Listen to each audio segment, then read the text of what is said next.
खबर आई आज फिर से वहाँ पे हमला हुआ जिसमें 2 जवान शहीद हुए, 2 सिविलियंस की भी जाने गई। लगातार इस तरह के जो हमले हैं इससे विपक्ष सरकार को घेरने का काम कर रहा है। देखिए, प्रधानमंत्री जी अभी ब्रिक्स की मीटिंग में दुनिया के सभी महत्वपूर्ण नेताओं से मिले हैं और चीन को लेकर भी खबरें आई थी। और इधर हमारी सीमा आज से असुरक्षित नहीं है।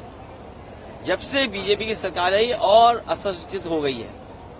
हमारे सिक्योरिटी फोर्सेस के लोग, पैरामिलिट्री के फोर्सेस के लोग, आर्मी के लोग बड़े पैमाने पर शहीद हो रहे हैं, उनकी जानें गई हैं। और अगर हम आंकड़े निकालेंगे तो सबसे ज्यादा फेलियर कश्मीर इशू पर, हमारी बॉर्डर सिक्योरिटी पर और इंटरनल सिक्योरिटी पर अगर कोई फेल हुआ है तो वो भारतीय जनता पार्टी है।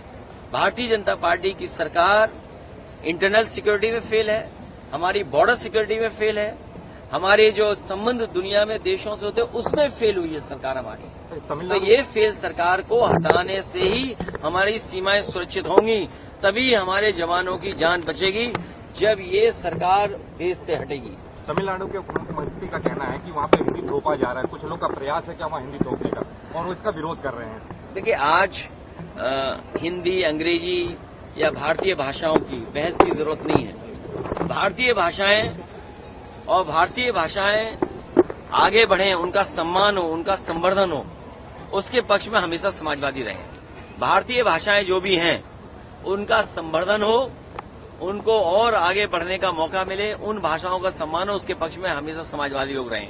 सर, महाराष्ट्र का क्या सीट इक्वेशन, क्या महाराष्ट्र में बीजेपी हारने जा रही है, बीजेपी का गठबंधन हारने जा रहा है, एक महाहार होने जा रही है बीजेपी गठबंधन की। एक माहौल बनाया जा रहा है कटोगे बटोगे के नारे के साथ, जो महाराष्ट्र में भी देखने को मिल रहा है। जगह जगह पोस्टर चिपकाए जा रहे हैं। क्या लगता है, क्या प्रभाव डालने वाला नारा है या ये जब बीजेपी पे बेरोजगारी, महंगाई, border security, internal security, Agniveer, फौज की भर्ती, नौकरी सरकारी, आरक्षण, संविधान पे जब जवाब नहीं होता है तो इसी तरह से उनकी लैब में ये तैयार होता है।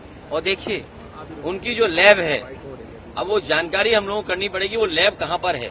उनकी जो रिसर्च लैब है उसी का ये नारा है, और उसी रिसर्च लैब ने ये भी नारा दे करके ये कहा कि सबसे अच्छा किसी के चेहरे पर अच्छा लगेगा वो हमारे उत्तर प्रदेश के मुख्यमंत्री हैं।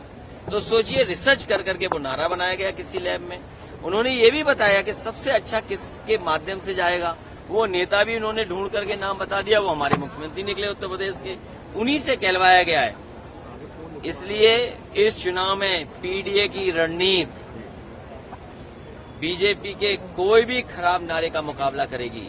और ये बीजेपी के लोग जानबूझ करके नफरत फैलाना चाहते हैं।